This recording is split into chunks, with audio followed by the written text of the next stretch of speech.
THEO 2004, we've come to our last video.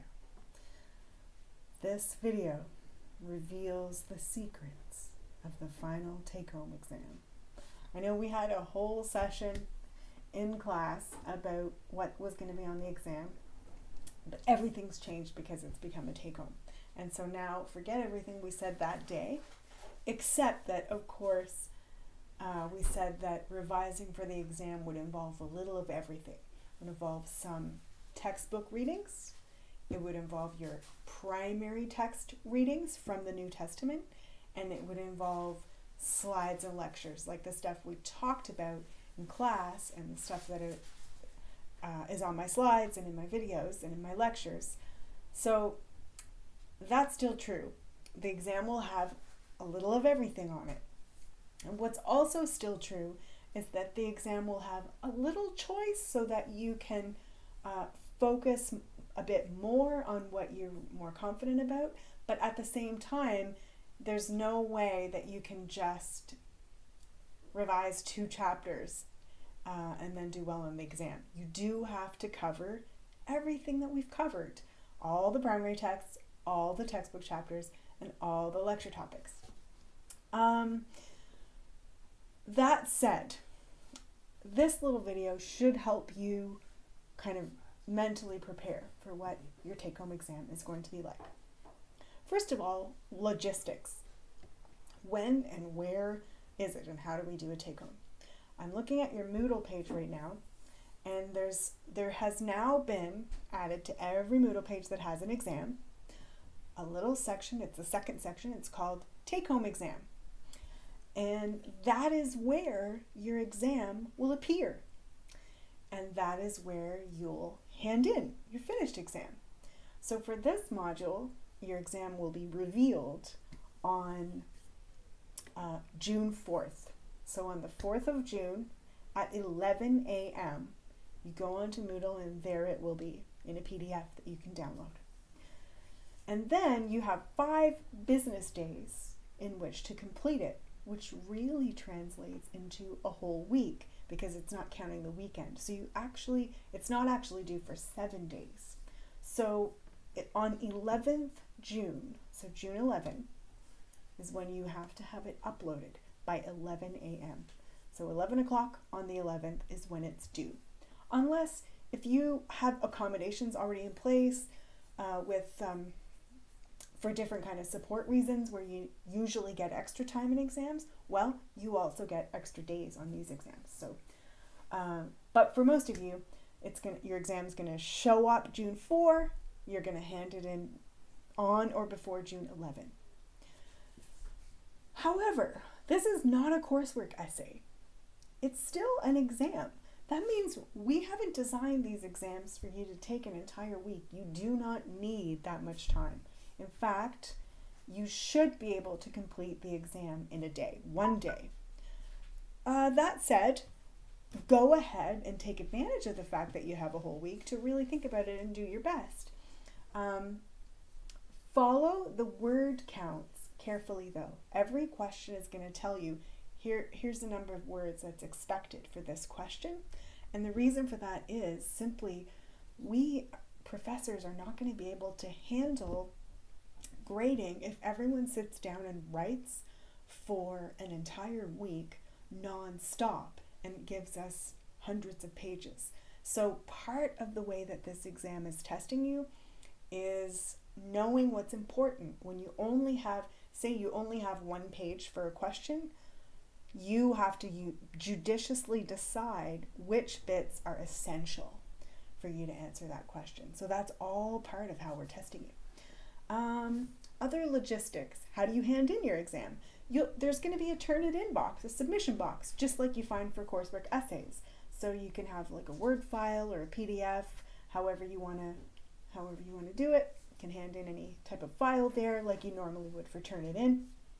But now what is your exam going to look like? So I have before me on my screen your actual exam. And I can't tell you what's on it, but I will tell you a few things. It has 4 sections. A, B, C, and D.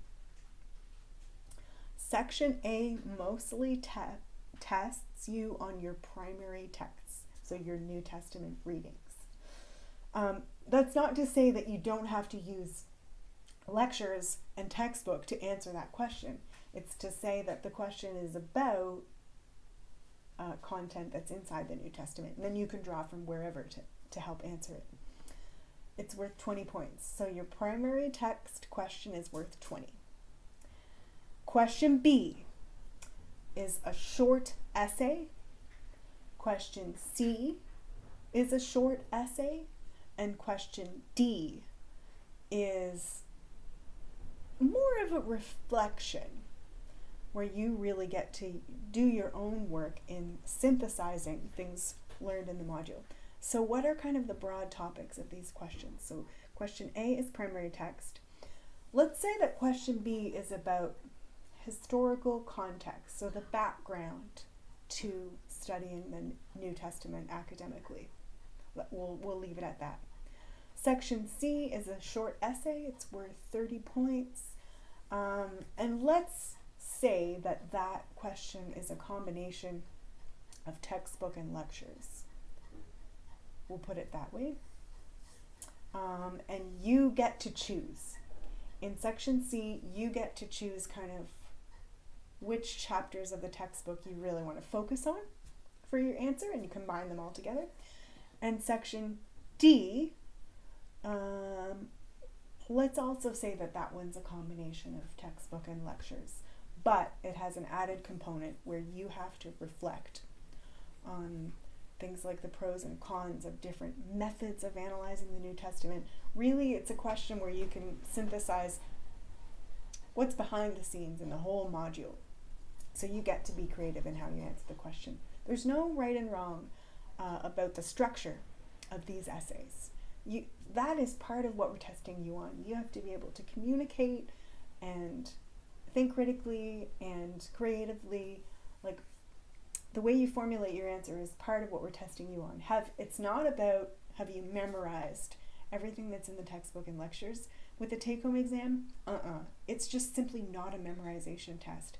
It's more a question of have you read, digested, and reflected, and kind of put it all together. Yeah, so I'm not sure how much more I can say about the content. There's 4 questions. It totals up to 100 points. Section A, 20. Section B and C, 30. Section D, 20.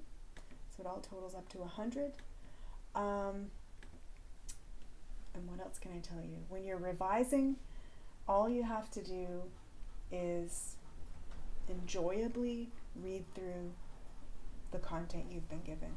Systematically, all term I've been dispensing a little bit of textbook, a little bit of primary text, a little bit of lecture material to help kind of synthesize the textbook with the primary text.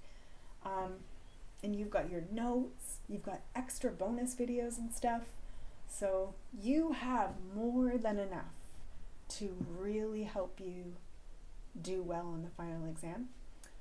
The key point will be, have you read it in advance? Because if you don't revise and you just wait till you get the questions, it'll be too hard to read so under pressure so quickly to find where you might find the answers. If you've read it all before, then you'll know, this was chapter 3. Excellent, I'll go right there where I need to go. So do familiarize yourself with all the content, just like you would for an exam in person, but with the added knowledge that you don't have to scramble and answer it in 2 hours. You don't have to have it memorized. You can take a breather, you can sleep on it, you can write, come back to it the next day, read and see like, I can make some improvements here. I've remembered something else. So yeah, the way I see it, you're positioned to do very well on your fresher interpreting the New Testament exam. But as always, I'm only an email away if any of you have any questions. Good luck revising. Bye for now.